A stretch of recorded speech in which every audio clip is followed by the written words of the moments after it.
오늘 여기 주신 말씀은 출애굽기 17장 8절에서부터 마지막 절 말씀까지, 출애굽기 17장 8절에서 16절까지 우리 같이 한 절 한 절 교독하는 시간을 갖도록 합니다. 제가 먼저 한 절 읽습니다. 그때 아말렉이 와서 이스라엘과 느비딤에서 싸우니라.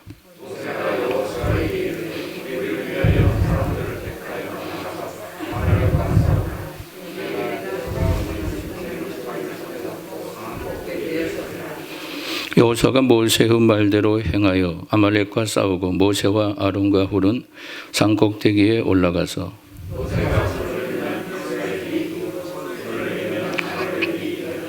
모세의 팔이 피곤하며 그들이 돌을 가져다가 모세의 아래에 놓아 그가 그 위에 앉게 하고 아론과 훌이 한 사람은 이쪽에서 한 사람은 저쪽에서 모세의 손을 붙들어 올렸더니 그 손이 해가 지도록 내려오지 아니한지라.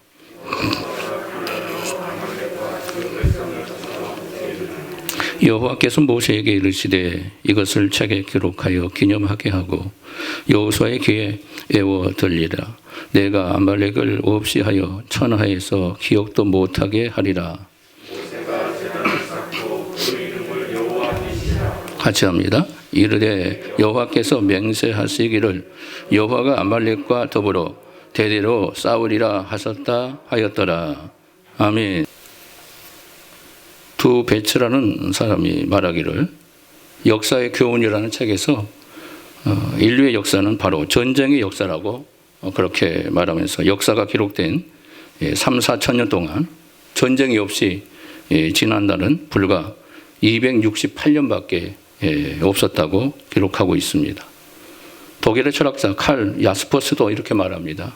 인간의 실존 가운데 싸움, 전쟁이라고 하는 것은 인간의 이성의 한계사항에 속한 것이다. 이렇게 말하면서 인간의 운명은 싸움과 함께 존재한다. 이렇게 말을 했습니다. 이스라엘 역사도 바로 전쟁의 역사였다는 것을 우리에게 또 보여줍니다. 수많은 전쟁을 통해서 이루어진 이 역사가 이스라엘의 역사였습니다. 세계사도 마찬가지죠. 인류사의 모든 시대를 보면 전쟁의 시대로 시작해서 전쟁으로 끝을 맺는 그런 역사들이 너무나 많이 있었습니다. 자, 오늘 우리는 이스라엘 백성들에게 주어진 최초의 전쟁을 만나게 됩니다. 자, 8절의 말씀을 한번 볼까요? 8절에 보면 이렇게 나옵니다. 같이 봅니다. 시작. 그때 아말렉이 와서 이스라엘과 느비딤에서 싸우니라. 자, 아말렉과 전투에서 승리하고 난 이후에 모세가 이런 고백을 하지요. 그 유명한 또 다른 하나님의 이름이 여기에 등장합니다. 뭐가 나오죠? 여호와 니시라고 고백하죠. 하나님 어떤 분이시다? 여호와 니시 되시는 하나님이시다. 여호와 니시라는 것은 여호와는 하나님이고 니시라는 것은 깃발이라는 말이에요. 나의 깃발, 승리의 깃발. 우리 하나님은 우리의 승리의 깃발이 되시는 분이신 줄 믿으시기 바랍니다. 그래서 이 깃발은 전쟁 시에 사용될 때 늘 상징물로 또 동시에 소속감을 고취시키기 위해서 그런 도구로 사용되었죠. 용기와 힘을 북돋아주는 깃발로 사용되었습니다. 그래서 이 깃발은 승리의 깃발, 하나님의 깃발. 우리 하나님께서 우리에게 승리를 주신다. 나의 깃발이 되시는 하나님, 나의 승리가 되시는 하나님, 여호와는 당신을 따르고 의지하는 자의 승리의 깃발이 되신다는 그런 유명한 말씀이 여기에 나옵니다. 시편 20편 5절에 보면 우리가 너의 승리로 인하여 개가를 부르며 우리 하나님의 이름으로 우리 길을 세우리니 여호와께서 내 모든 기도를 이루시기를 원하노라. 오늘 이 시간 여호와의 니시 하나님을 만날 수 있기를 주님의 이름으로 축복합니다. 승리의 역사가 일어나시길 바랍니다. 이 코로나 위기 상황 속에서 우리의 가정이, 우리의 민족이, 또 우리의 교회가, 우리 모두가 승리하는 역사가 일어났으면 좋겠습니다. 여호와 니시 하나님을 만나시길 바랍니다. 여호와의 니시의 역사가 일어나시길 바랍니다. 자, 오늘 본문 말씀의 배경을 먼저 살펴보면 오늘 사건이 있기 전에 무슨 일이 일어납니까? 1절의 말씀을 먼저 볼까요? 시작. 이스라엘 자손의 온 회중이 여호와의 명령대로 신광야에서 떠나 그 노정대로 행하여 느비딤의 장막을 쳤으나 백성이 마실 물이 없는지라. 자, 이스라엘 백성들은 모세와 함께 애굽을 탈출하게 되죠. 자, 애굽을 탈출해서 그들이 이제 하나님의 놀라운 축복의 땅으로 그들이 가나안을 향하여 달려가기 시작합니다. 그런데 첫 번째 관문이 어떤 관문이었어요? 홍해의 관문이 그들의 앞을 가로막았죠. 하나님께서 기적적으로 모세의 능력의 지팡이를 통하여서 홍해를 육지처럼 건너게 하시고 그들이 구원의 능력을 체험하게 됩니다. 그 이후에 본격적인 이제 광야의 생활이 시작되는데요. 자, 1절에 보니까 느비님에 이르게 되자 어떤 일이 일어납니까? 이스라엘 백성들이 시험에 빠지기 시작합니다. 자, 어떤 시험에 빠지죠? 마실 물이 없다고 원망하기 시작하죠. 원망, 불평하기 시작합니다. 자, 이스라엘 백성들이 모세와 다투기 시작합니다. 그리고 물을 주라고, 물을 달라고 이제 백성들이 환호성이 높아지기 시작하죠. 모세에게 물을 맡겨놨습니까? 모세가 물장수가 아니고 모세에게 물을 달라고 난리가 아닌 거죠. 우리를 광야에서 다 목말라 죽게 하기 위해서 이곳까지 애굽에서 불러왔느냐 하면서 모세와 다투면서 돌을 들어 모세를 치려고 하죠. 하나님께 모세가 기도합니다. 네, 지팡이를 들고 반석을 쳐라. 반석을 치니까 반석에서 샘이 터져서 물이 솟아올라서 가축들, 아이들 할 것 없이 목마름에 시달려 있고 죽어가는 그 갈급함을 해결하지요. 그래서 하나님께서 우리에게 생수를 줬다. 반석이 터져서 막 물이 솟아나니까 얼마나 기뻐했을까요? 하나님의 기적을 체험하게 되죠. 이런 역사를 어디서 봤겠어요? 하나님이 행하시면 못할 것이 없는 하나님이신 줄 믿으시길 바랍니다. 그래서 하나님은 이 무리바 사건을 통해서 뭐라고 말씀하냐면 첫 번째가 이스라엘 백성들이 하나님과 다투었다 이렇게 말을 해요. 너희들은 나와 다투었다 이렇게 말해요. 여러분, 하나님께 원망하고 불평하면 하나님과 다툼의 역사가 일어난다는 것을 여러분 기억하셔야 돼요. 모세와 다투는 게 아니에요. 하나님과 다투는 거예요. 여러분, 원망과 불평의 죄를 여러분들 범하지 않기를 바랍니다. 잘못하면 그게 뭐가 된다고요? 하나님과 다툼이 된다. 하나님과 싸우는 것이 되는 거예요. 하나님께 도전하는 것이 된다는 거예요. 조심해야죠. 그 이스라엘 백성이 하나님과 다투는 역사가 벌어진 거예요. 너희들은 나와 다투었다 라고 이렇게 말씀하는 거예요. 자, 둘째는 이스라엘 백성들에게 뭐라고 하냐면 하나님을 시험했다고 말씀하세요. 너희들은 나를 시험했다 이렇게 말하고, 하나님은 두 가지만 시험하고 그 외에는 시험하지 말라고 그랬어요. 11조 시험하고 하나님이 기뻐하는지 무엇인가 이를 시험해봐라. 이 두 가지만 시험하라고 성경에 나옵니다. 그 외에는 절대 시험하면 안 돼요. 하나님이 노하십니다. 자, 이스라엘 백성들 향하여서 너희들은 나를 시험했다는 거예요. 뭘 시험했을까요? 하나님이 우리 중에 계신가 안 계신가 시험한 사건이 바로 무리바 사건이었다고 우리 하나님께서는 지적합니다. 자, 여러분 하나님을 시험한 적이 없으십니까? 하나님 시험해 본 적이 없어요? 많이 있을 겁니다. 이스라엘 백성들만 범한 죄가 아니에요. 우리가 생각지 않을 때 이런 죄를 범할 수 있다는 것. 하나님 정말 살아 계실까? 하나님 시험하는 거예요. 천국은 정말 있을까? 하나님 시험하는 겁니다. 성경 말씀에 관한 모든 것을 의심하고 그거에 대한 불평을 털어놓으면 그건 하나님을 시험하는 게 되는 거예요. 하나님이 정말로 우리와 함께 하신 거 맞나? 나와 함께 하신 거 정말 맞나? 이것도 하나님 시험하는 거예요. 성경이 뭐랍니까? 내가 영원토록 너희를 떠나지 않고 너희와 함께 있을 것이다 말씀하잖아요. 말씀대로 함께 하심을 믿으시길 바랍니다. 정말 나와 함께 하실까? 예수님 믿으면 구원받을 수 있나? 정말 구원받는 거야? 사람이 만든 거 아닐까? 이 모든 것은 하나님을 시험하는 거야 되는 거예요. 여러분, 하나님 시험하지 않길 바랍니다. 하나님 시험하면 하나님이 기뻐하지 않습니다. 자, 오늘 본문 8절에 보면 무슨 말씀으로 시작하냐면 무슨 말씀으로 시작합니까? 8절 시작하는 단어가 그때라는 단어로 시작합니다. 그때에. 무슨 때예요? 바로 무리바 사건이 일어나고 있는 그때. 무리바 사건 이후에 바로 아말렉과의 전투가 시작됩니다. 자, 이것은 무엇을 얘기하고 있습니까? 첫째로 하나님은 우리를 훈련하시는 하나님이십니다. 어떻게 훈련하실까요? 이스라엘 백성들을 광야에서 부르신 것은 그들을 훈련하시기 위해서.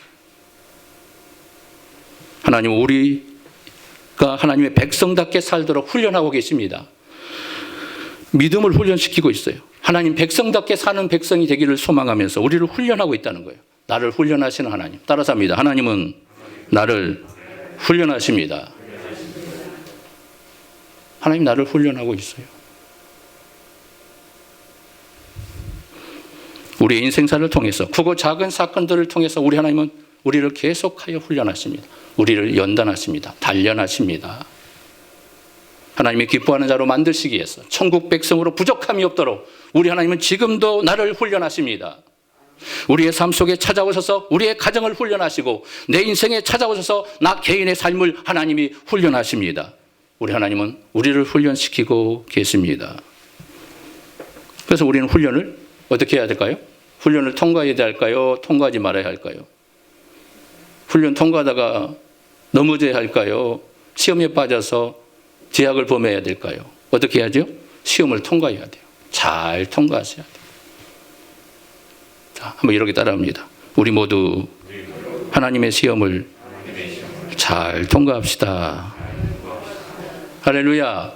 하나님의 시험을 하나님의 훈련을 잘 통과하셔야 돼요.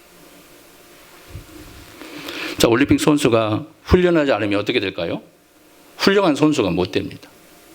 도쿄 지금 올림픽이 앞두고 있는데 코로나 때문에 1년 또 연기가 돼가지고 또 올해도 할지 안 할지는 모르겠습니다. 아무튼 올림픽 선수들은 어떻게 해요? 1년 동안 피땀 흘려서 온 힘을 다해 훈련합니다. 목숨 걸고 훈련해요.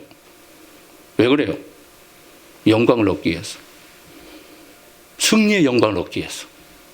근데 올림픽 선수가 훈련도 안 하고 맨날 빈둥빈둥 놀기만 하고 있고 시간만 때우고 있고 나 한 달만 남겨놓고 훈련할 거야. 코치 말도 안 듣고 자기 마음대로 하면 훌륭한 선수가 될 수 있어요? 없어요? 그리고 그 선수가 아니에요. 그건. 이미 선수촌에서 낙제가 되는 거예요. 올림픽 선수로 나갈 수 없어요. 탈락시켜버려요. 안 되는 겁니다. 훈련 기간 동안 열심히 훈련하는 거예요. 코치의 말에 100% 순종하고 훈련 받는 겁니다. 이렇게 하라면 저렇게 하고 힘을 다해서 온 땀을 흘려가면서 몸부림치면서 권투 선수나 여러 가지 많은 선수들이 가장 힘든 게 뭐랍니까? 운동하면서 체중 감량. 그리고 권투 선수는 체중 감량이 굉장히 자기 그 체중에 맞게 선수로 나가야 하기 때문에 거기에 그 키로에 맞지 않으면은 거기 나갈 수가 없어요. 그러니까 체중 감량이 목숨을 걸고 막 굶어가면서 금식하면서 그게 가장 힘들다고 그래요.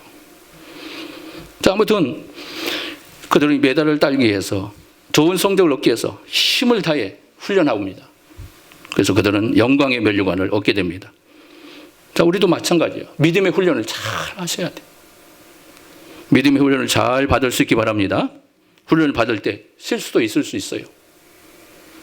그러나 하나님을 원망과 불평하는 시험하는 일은 절대 일어나서는 안 돼요. 하나님의 훈련이 무엇일까요? 순종하는 훈련이요. 순종하는 훈련을 배우셔야 돼요. 순종하는 걸 배우셔야 돼요. 훈련하셔야 돼요.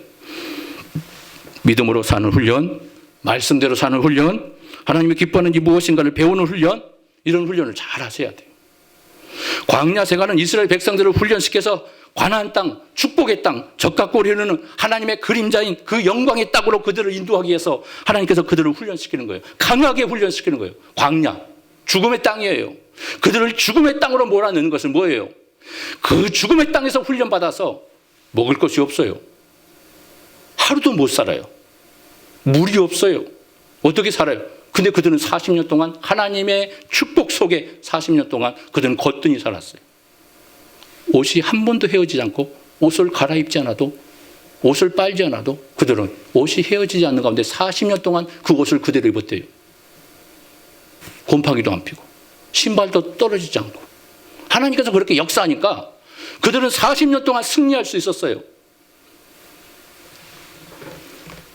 여러분, 하나님이 기뻐하는 축복의 도구로 쓰임받기를 소망합니다.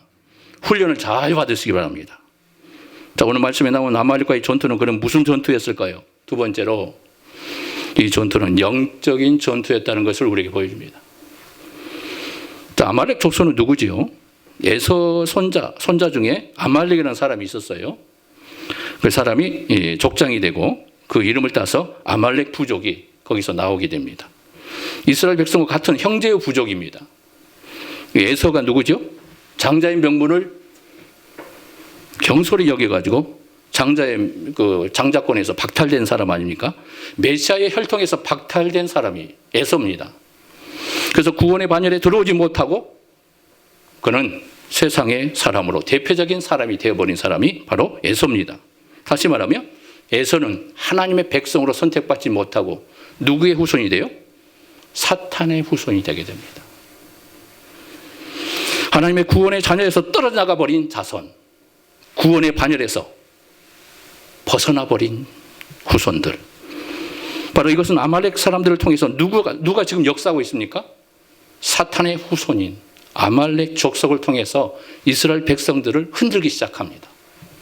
자, 르비딤이라는 그곳에서 그들이 목말라서 다 갈증으로 죽어야 하는데 죽지 않는 거예요. 하나님께서 기적과 같이 반석을 쳐서 물을 내어서 그들이 생명을 얻게 됩니다. 사탄이 가만히 있을까요? 또다시 아말렉이라는 원수 군대를 통해서 이스라엘 백성들을 괴롭히기 시작합니다. 그들을 넘어뜨리기 시작하고 흔들어대기 시작합니다. 그래서 바로 아말렉 전투가 시작된 겁니다. 사탄이 방해하기 위해서 시비를 거는 그런 모습으로 나타난 겁니다. 그래서 이 전쟁은 무슨 전쟁이에요? 영적 전투. 우리 믿음의 그리스도인들은 영적 전투의 현장에 살고 있어요. 지금 우리가 살고 있는 우리 세상에 살고 있는 것처럼 보이지만 보이지 않는 영적 전투를 하고 있다는 것을 여러분 기억하셔야 합니다. 사탄과 싸우고 있어요. 믿음의 전쟁을 하고 있어요. 어둠의 권세는 우리를 호시탐탐 우리를 넘어뜨리기 위해서 계속하여 공격합니다. 우리를 시험합니다. 우리를 미혹합니다. 죄에 빠지도록 만들어내고 있어요. 하나님 말씀에 순종하지 못하도록 만듭니다. 사탄과의 싸움이에요. 다른 전쟁과 구별됐다는 것을 우리에게 보여주죠. 세상의 전투와는 다르다는 것을 우리에게 가르쳐 줍니다. 이스라엘 백성들은 무기가 없어요. 이제 지금 애굽에서 나와서 무기를 들고 그들이 준비하고 무기를 만들어서 지금 전쟁하고 있을까요? 전쟁 준비를 전혀 하지 않았습니다. 전쟁이 준비되니까 전쟁이 터진 게 아니에요. 누구도 전쟁을 준비한 사람이 아무도 없습니다. 애굽에서 많은 무기를 가지고 왔을까요? 아닙니다. 족장들 몇몇만 칼을 가지고 있지. 백성들은 칼이 없어요. 창도 없어요. 있는 나무 가지고 몽둥이 가지고 그냥 집에 있던 어떤 돌을 가지고 싸우는 겁니다. 무기 없이 싸우는 겁니다, 지금. 그래서 이 전쟁은 무슨 싸움이다? 영적 전투라는 것을 우리에게 보여주고 있는 겁니다. 그리고 이 전쟁은 미래의 전투를 보여줘요.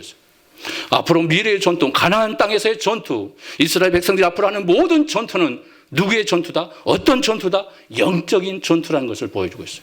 그리고 이 전투에 어떤 역사가 일어날 것인가를 이 최초의 전투를 통해서 하나님이 보여주는 거예요. 바로 최초의 전투가 그래서 중요한 겁니다. 이 전투를 통해 이스라엘 백성들에게 교훈하고 있는 거예요. 앞으로의 전투가 어떤 전투인 줄 아느냐?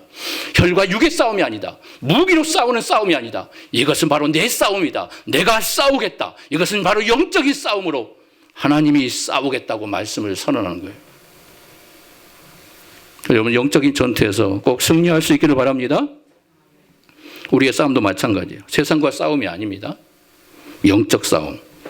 세상 공중의 권세를 잡는 악한 사탄과 싸우는 겁니다.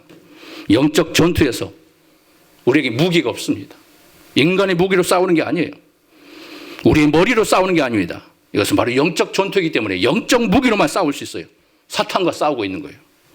사탄의 미혹 앞에 무너지고 실패하고 있지는 않습니까?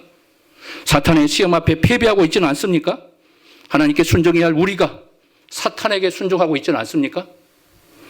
성경 보는 싸움에서 늘 사탄에게 패배하고 늘 무너져가고 있지는 않습니까? 예배드리는 우리의 모든 예배의 삶 속에서 이 예배가 무너지고 이 예배가 실패된 삶으로 하나님 사탄의 공격 속에 무너지고 있지는 않습니까? 예배가 방해받고 있어요. 사탄이 공격하는 앞에 우리의 예배가 파괴되고 있습니다. 누가 공격합니까? 사탄이 파괴하는 거예요.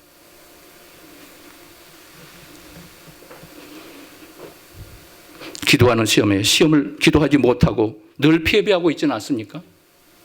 말씀에 순종하는 일에, 하나님이 기뻐하는 일에 우리가 순종하지 못하고 마귀가 좋아하는 일에 순종하고 있지는 아니한가? 사탄은 너무나 부지런해요. 너무나 부지런해요. 한 번 시험에 타고 끝나는 게 아닙니다. 실패할 때까지 우리를 시험합니다.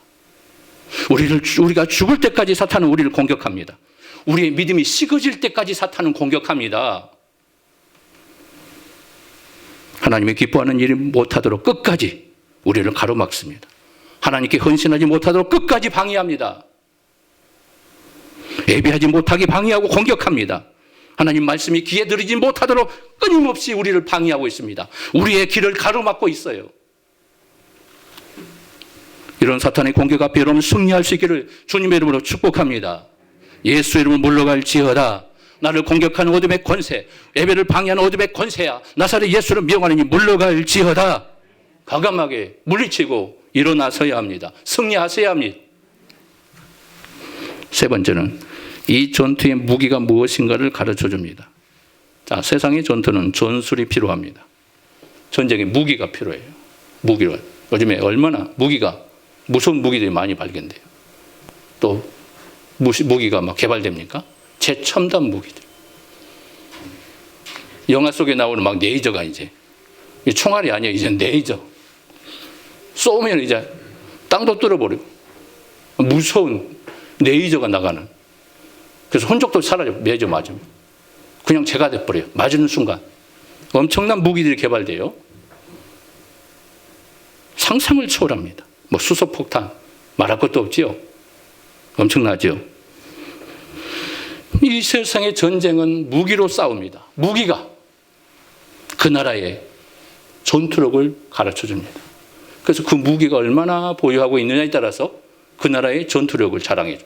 그래서 전쟁을 하려면 그 나라의 전술뿐만 아니라 전투력을 보는 거예요. 우리가 북한하고 싸우면은 우리가 이길까요, 질까요? 우리가 당연히 이기지요. 전투력만 해도, 무기만 해도 어마무시하잖아요. 뭐 북한이 뭐 핵무기를 만들었다 할지라도 우리가 만든 무기들이 더 최신 무기들이 많습니다. 아무튼 세상의 전쟁은 무기와의 싸움입니다. 전술과의 싸움, 군인들이 얼마나 많으냐, 군사력이 얼마나 강력하냐, 이걸로 싸웁니다. 그런데 지금 아말렉과의 전투는 무기의 싸움이 아닙니다. 전쟁의 승패가 무기에 있지 않습니다. 전쟁의 승패가 전술에도 있지 않았습니다. 자, 전쟁의 승패가 어디에 있었습니까? 자, 11절 말씀 봅니다. 자, 11절 말씀 볼까요? 시작. 모세가 손을 들면 이스라엘 이기고 손을 내리면 아말렉이 이기더니. 자, 전쟁을 이기고 지는 현상이 누구의 손에 달려 있어요? 모세의 손이 올라가면 이기고 내려가면 지는 거예요. 그 전쟁이 좀 이상하죠. 그래서 영적 전쟁이라고 이렇게 얘기하는 겁니다. 전술의 전쟁이 아니에요. 무기의 전쟁이 아니라는 것을 보여주고 있습니다. 자, 그렇습니다. 사탄은 하나님의 교회를, 백성들을 승리를 보고만 있는 존재가 절대 아니죠. 이스라엘 백성들이 광야에서 목말라 죽어야 하는데 죽지 않고 하나님의 기적을 오려 큰 축복을 받게 되니까 사탄은 아말렉 백성들 통하여서 이스라엘 백성들을 흔들기 시작합니다. 무서운 전쟁을 통해서 이스라엘 백성들을 위협하기 시작합니다.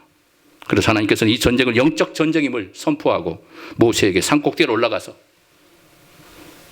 지팡이를 들고 손을 들어 기도하게 했던 거죠. 기도로. 전쟁이 영적인 무기였기 때문에, 기도가 영적인 무기였기 때문에 기도의 무기를 들게 하신 거예요. 따라서 합니다. 기도의 무기를 들자. 영적인 무기는 기도입니다. 영적인 무기는 기도밖에 없어요. 말씀과 기도, 이거밖에 없어요. 사탄을 공격할 수 있는 것은 말씀과 기도밖에 없습니다. 우리가 싸울 수 있는 무기는 이것밖에 없어요. 영적 전투의 가장 기본적인 무기는 기도의 무기라는 것을 여러분 깨달으시기 바랍니다. 이 기도를 통해서 영적인 무기를 사용할 수가 있는 겁니다. 그래서 예수님께서 제자들이 시험에 빠질 때 그들에게 뭐라고 말씀하죠? 시험에 들지 않게 하여 깨어 기도하라. 기도하라고 명. 시험에 빠진대요. 누가 시험하면? 사탄이 시험하면 시험에 빠져서 넘어져 버린대요. 그래서 시험에 들지 않기에 기도하라. 그런데 그들이 기도합니까? 기도 안 합니다. 그래서 다 무너져 버려요. 도망가고 십자가 앞에 그들은 좌절에 빠져버립니다. 예수님께서 그들을 회복하지 않았다면 그들은 영원히 제자의 회복의 역사, 하나님 앞에 영광의 도구로 쓰임받지 못했을 겁니다. 그렇습니다. 이 전쟁은 기도의 싸움이었어요. 무슨 싸움이라고요? 기도의 싸움이에요. 기도를 해야 싸우는 겁니다. 기도하지 않으면 영적인 싸움에서 패배하게 되는 거예요. 기도하는 자만이 승리하게 되는 거예요. 그래서 기도가 중요하다고 얘기하는 겁니다. 교회가 왜 기도가 중요하느냐? 기도하는 사람이 있을 때 교회가 승리하는 겁니다. 여러분, 가정이 승리할 수 있는 것은 기도하는 사람이 있을 때 가정이 승리하는 겁니다.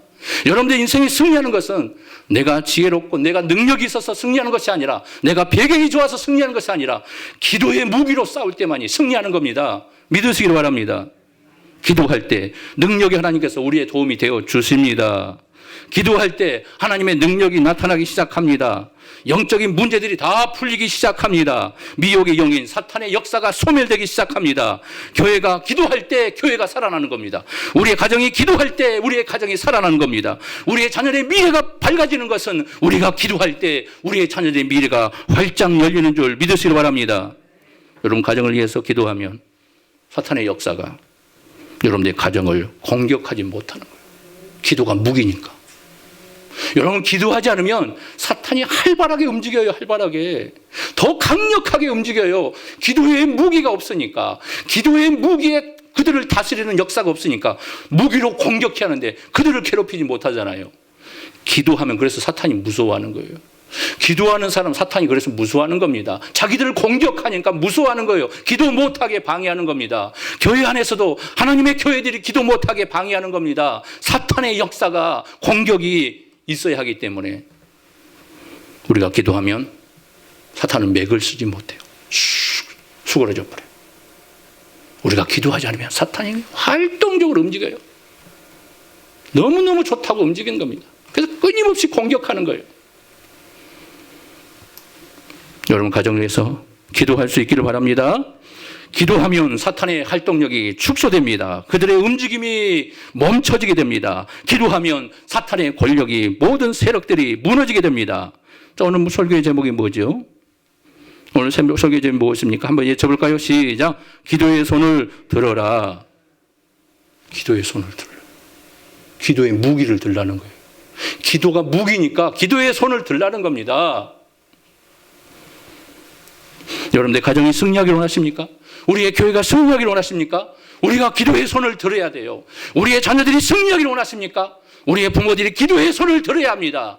그래야 우리의 자녀들의 미래가 열리는 거예요. 우리의 가정이 살아납니다. 우리 한국교회가 살아납니다. 이 코로나의 위기에서 우리가 승리할 수 있는 것은 기도의 무기를 드는 겁니다. 하나님의 백성들이 기도의 무기를 들 때 우리가 승리할 줄 믿습니다. 네 번째로, 오늘 이 전투의 주인공은 누구인가 하는 거죠. 오늘 이 본문의 전투의 누가 주인공입니까? 자, 적진에서 싸우는 여호수아입니까? 아니죠. 그럼 산꼭대기에 손을 들고 있는 모세입니까? 모세도 아니죠. 그러면 모세의 손을 붙잡고 있는 아론과 훌, 아론은 모세의 형님, 훌은 이라고 그러는데 아무튼 형제들이 모세의 손을 붙잡고 도와주죠. 자, 그들도 주인공이 아니에요. 오늘 본 말씀을 누가 제일 좋아하는 말씀입니까? 목사님들을 제일 좋아하는 말씀. 목사님들이 이 말씀을 가장 많이 인용을 해요. 왜 그럴까요? 아론과 훌이 되어주십시오. 얼마나 좋아요. 맞는 말이죠. 목사님을 위해서 기도하는 사람이 많으면 좋지요. 저도 좋지요. 성도들이 목사님을 위해서 기도하면 목사가 좋은 거죠. 또 성도를 위해서 목사가 기도하면 성도는 좋은 거고. 그렇죠? 그게 맞는 말씀입니다. 그러나 오늘 말씀이 이 말씀을 주기 위해서 우리에게 주신 말씀이 아니라는 거예요. 우리 교회의 아론과 훌은 누구입니까? 누가 목사님을 위해서 기둥처럼 쓰임받기를 원하십니까? 아론과 훌이 되어주십시오. 이게 아니라는 거예요.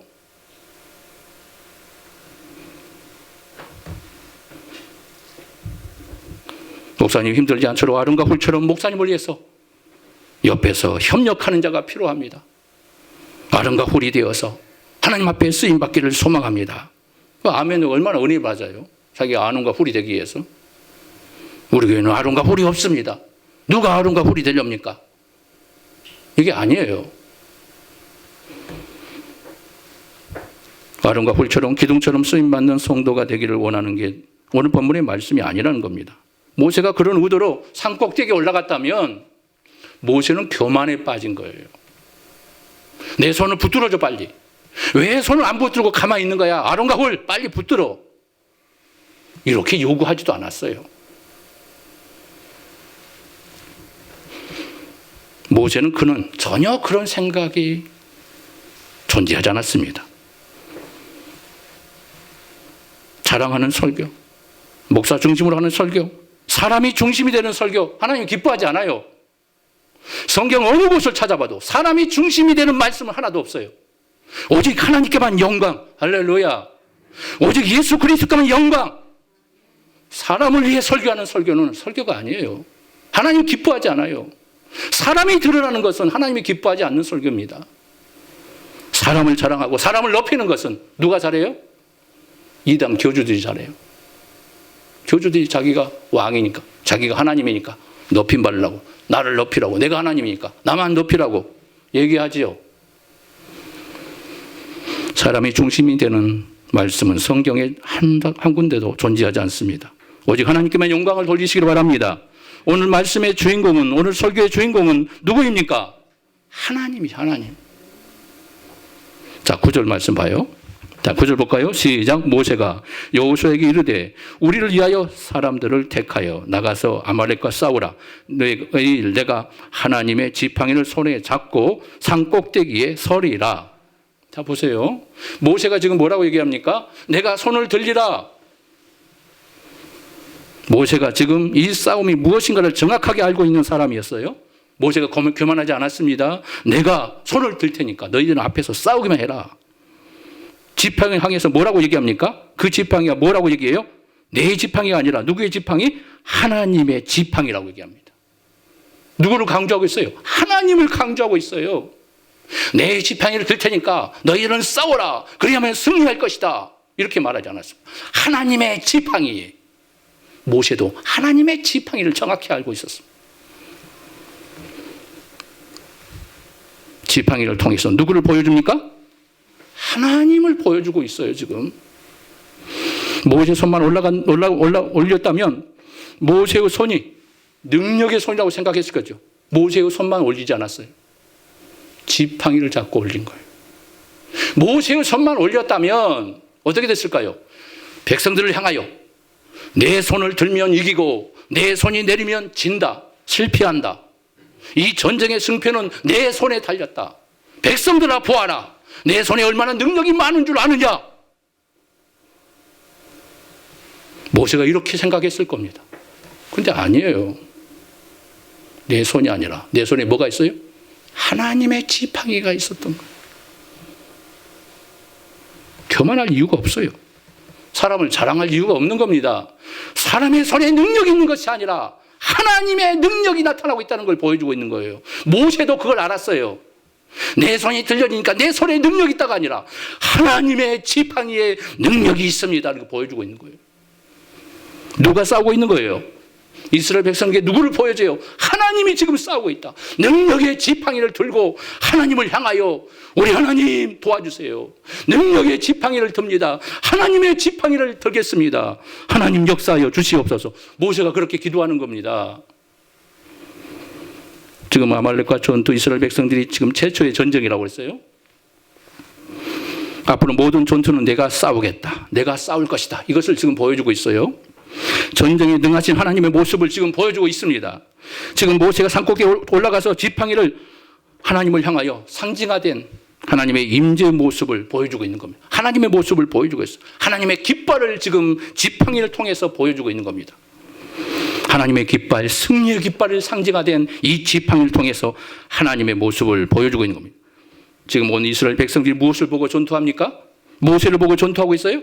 아닙니다. 능력의 지팡이 하나님을 보고 전투하고 있는 겁니다.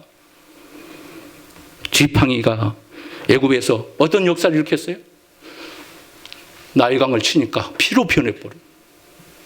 먼지를 막 치니까 그 먼지가 티끌이 막 이로 변하고 파리가 막 나오고 막 엄청난 역사가 일어나지 않습니까? 나중에 홍해바다를 건널 때 하나님께서 이스라엘 백성들을 향하여 내 손에 지팡이를 향하여 홍해를 향하라. 출애굽기 14장 16절에 지팡이를 들고 손을 바다 위로 내밀어 그것이 갈라지게 하라. 이스라엘 자손이 바다 가운데서 마른 땅으로 행하리라. 지팡이를 들어서 홍해바다를 향하래요. 죽음의 바다 앞에 이스라엘 백성들 그 홍해바다를 통하여 무엇으로 그들이 육지천을 건너요? 능력의 지팡이를 통해서 그들이 건너게 되는 겁니다. 이스라엘 백성들이 모세가 들고 있는 지팡이를 보는 순간 누구를 보고 있는 거예요? 하나님의 능력을 경험하고 있었던 거예요. 하나님의 깃발 대신 승리의 깃발을 보고 있었던 겁니다.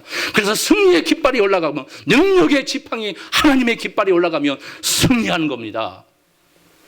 우와, 우리 하나님 우리와 싸우신다. 하나님은 우리의 승리 있습니다. 승리의 깃발이 되시는 분이 있습니다. 하나님의 능력의 지팡이, 승리의 지팡이신 하나님이 우리와 함께 하십니다. 할렐루야. 그들이 싸우는 겁니다. 하나님을 보고 싸우는 거예요. 모세를 보고 싸우는 게 아니에요. 지금 아론과 훌도 지금 모세를 도와주고 있지만 모세의 능력의 팔이 능력이 있었다고 해서 그 팔을 붙잡는 게 아닙니다. 뭘 붙잡고 있어요? 모세의 팔을 붙잡고 있지만 아론과 훌도 뭘 붙잡고 있어요? 무엇을 지금 부축하고 있습니까? 하나님의 능력의 지팡이를 붙잡고 부축해주고 있는 겁니다. 모세의 팔이 아니라 하나님의 능력의 지팡이가 내려오지 않아도 그걸 붙잡고 있는 거예요. 모세를 도와주고 있지만 능력의 지팡이를 붙잡아주고 있는 거예요. 모세가 주인공이 아닙니다. 누가 주인공이라고요? 우리 하나님이 주인공이세요. 내 인생의 주인공은 우리 하나님이십니다. 우리 인생의 모든 역사는 하나님의 손에 달려 있습니다. 능력이 지팡이신 하나님, 깃발이 되어 높이 솟고 하늘 향하여 뻗는 능력의 지팡이가 하늘 향하여 능력의 권세로 나타나고 있습니다. 모세의 손을 붙잡고 있는 하나님의 깃발을 붙잡고 있었던 거예요. 온 백성들이 바로 이 깃발, 능력의 깃발을 의지하면 우리의 모든 싸움은 승리할 거고 앞으로 우리에게는 못할 것이 없는 하나님의 역사가 나타날 것이다. 이걸 보여주고 있는 겁니다. 마지막 결론 5번째. 하나님은 승리를 기념하라고 하십니다. 무엇을 기념하래요? 무엇을 기념하라고요? 승리를 기념하라. 자, 14절 볼까요? 14절 시작. 여호와께서 모세에게 이르시되 이것을 책에 기록하여 기념하게 하고 여호수아의 귀에 애워 들리라. 내가 아말렉을 없이 하여 천하에서 기억도 못하게 하리라. 하나님께서 모세에게 뭐라고 명령합니까? 3가지 명령을 줘요. 첫 번째 명령, 책에 기록하라 명령이에요. 두 번째 명령 뭐예요? 기념하게 하라 명령이에요. 세 번째 명령 뭐예요? 완전히 암기하라. 암기해라. 암송해라. 암송해서 기억해라. 이것을, 이 사건을. 자, 무슨 의미입니까? 이 말씀이?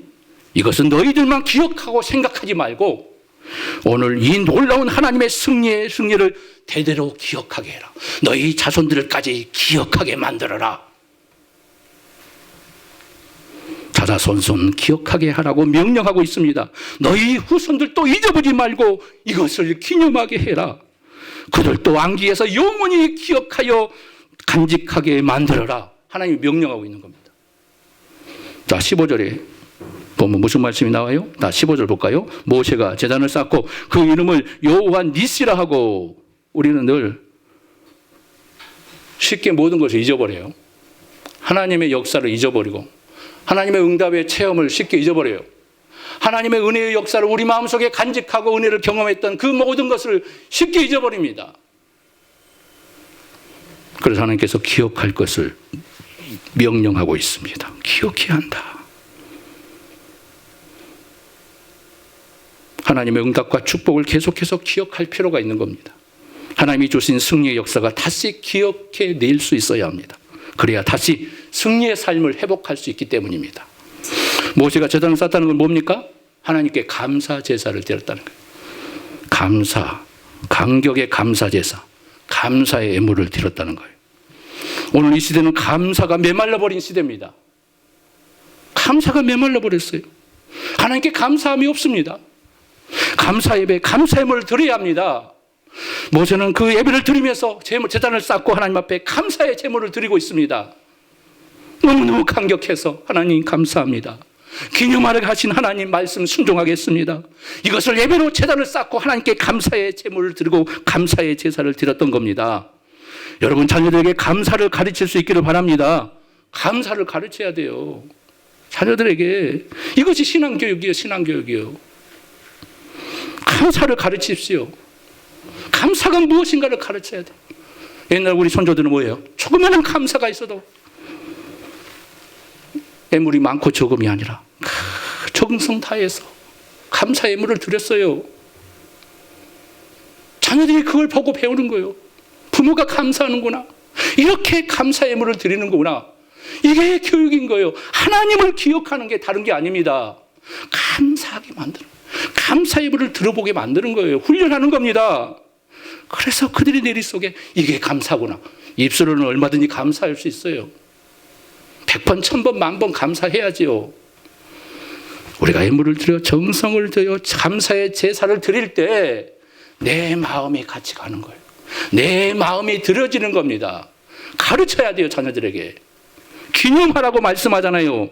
감사의 제사를 드리도록 자녀들에게 가르치십시오. 하나님의 명령입니다. 가르쳐야 합니다. 이것이 교육이에요. 여러분 주일날은 무슨 날이죠? 점점 주일날이 퇴색되고 있어요. 주님의 날이 아니라 내 날이에요. 주님의 날이 없어요. 내 날입니다. 내 날, 내 시간이에요. 우리 주님께서 한 일주일에 하루를 정해서 안식하게 하면서 이 날을 주님의 날로 정하신 거예요. 이건 내 날이다. 일요일이 아니라 이 날은 무슨 날이에요? 주님의 날이라고 그래요. 그죠? 주님의 날, 주의 날, 주일이라고 그래요. 누구의 날이라고요? 주님의 날이라고 그러는 거예요. 주의 날이에요, 주의 날. 주님의 날을 기억하게 만들어야 돼요. 무엇과도 바꿀 수 없는 주님의 날을 그들이 기억하게 만들어 자녀들에게 가르쳐야 돼요. 그 주님의 날이 사라져버려요. 주의 날을 봄에도 죄책감이 없어요. 다 내 날이기 때문에. 내 날이에요. 주님의 날이 없어요. 가르쳐야 합니다. 감사. 여러분 감사한 적이 언제입니까? 하나님께 감사의 제사를 드린 적이 언제입니까? 그럼 감사를 회복하셔야 돼요. 여러분 11조도 마찬가지예요. 내가 11조를 그렇게 강조하지 않습니다만은 자녀들에게 가르치는 것은 제가 강조합니다. 어릴 때부터 그들이 11조 내는 것을 훈련하셔야 돼요. 누구보다 이건 강조합니다. 하나님을 쉽게 잊어버리잖아요. 모든 물질이 내 것이에요. 내가 벌었으니까 내 거지요. 내 것은 없어요. 다 하나님의 것이에요. 이걸 가르쳐야 돼요. 그래야 그들 속에 하나님이 존재하는 겁니다. 자녀들에게 11조를 가르치십시오. 어릴 때 가르치지 않으면 절대 못합니다. 그들의 생명의 소중함, 하나님의 것이 무엇인가를 구별되게 만들어야 돼요. 그게 교육이에요. 교육이에요. 오늘날 자녀들이 하나님을 잊어버리고 있는 모든 것은 바로 이 교육의 기초가 무너지기 때문에 한국교회가 지금 무너지고 있는 거예요. 저 물질 강조하는 게 아니에요. 이것이 바로 하나님의 모든 것이라는 것을 가르치는 거예요. 이게 신앙 고백이에요. 고백. 내 물질은 누구의 것입니까? 하나님이 주셨습니다. 하나님이 주실 때만이 내가 살 수 있습니다. 이걸 고백하는 거예요. 주님의 날, 감사의 역사, 감사로 고백하는 거예요. 우리의 감사가 옛 먼 날이 되어보지는 않습니까? 감사를 회복하셔야 돼요. 승리를 주신 하나님께 감사하시기를 바랍니다. 우리 하나님의 승리의 깃발을 하나님을 향하여 들 수 있기를 바랍니다. 우리의 승리는 하나님의 손에 달려 있습니다. 하나님만이 우리의 승리자가 되십니다. 우리의 인생도, 우리의 미래도, 우리의 성공도, 우리의 꿈도, 우리의 자녀들의 성공도 누구의 손에 달려 있어요? 하나님의 손에 달려 있는 거예요. 승리의 깃발을 들 수 있어야 합니다. 우리 하나님만이 승리의 깃발이십니다. 우리의 자녀들의 승리의 깃발은 하나님밖에 없습니다. 우리 하나님이 역사할 때만이 그들의 승리가 나타날 줄 믿습니다. 하나님은 우리의 승리자이십니다. 고백하는 거예요. 우리 민족의 승리, 우리 교회들 승리, 우리 가정의 승리도 오직 하나님을 통해서만 가능합니다. 우리 민족의 미래의 깃발 되신 우리 하나님을 찬양할 수 있기를 바랍니다. 영원한 승리의 깃발 되신 우리 하나님을 향하여 감사하시길 바랍니다. 이 승리의 깃발을 향하여 기념하라고 얘기하잖아요. 잊어버리지 말라고 말씀하잖아요. 여호와 니시, 여호와 니시, 우리 하나님은 나의 승리 있습니다. 우리의 모두의 승리가 됐습니다. 이 승리를 기념하며 예치며 우리 하나님을 향하여 이 승리의 축복을 경험하는 우리 모두가 되기를, 여호와인 니시의 하나님의 역사를 경험하는 우리 모두가 되기를 주님의 이름으로 축원합니다. 기도합시다. 은혜로우신 아버지, 축복의 아버지, 오늘 말씀을 통하여 우리가 진정으로 여호와 니스의 하나님을 경험케 하여 주시옵소서. 여호와 니스의 깃발 승리가 되시는 하나님을 향하여 감사하게 하시고, 이 감사를 회복하게 하시고, 이 승리의 역사를 만끽하는 하나님의 사람들이 다 되게 하여 주시옵소서. 우리의 가정의 승리, 우리 교회의 승리, 우리 민족의 승리, 우리의 자녀들의 승리의 역사는 하나님의 손에 달려 있음을 우리가 고백하게 하여 주시옵소서. 예수님의 이름으로 간절히 축복하며 기도하옵나이다. 아멘. 사랑 내게 있네. 그 사랑이 날 채우네. 주는 내게 있네. 그 은혜로 날 세우네. 세상 소망 다 사라져가도 주의 사랑은 끝이 없으니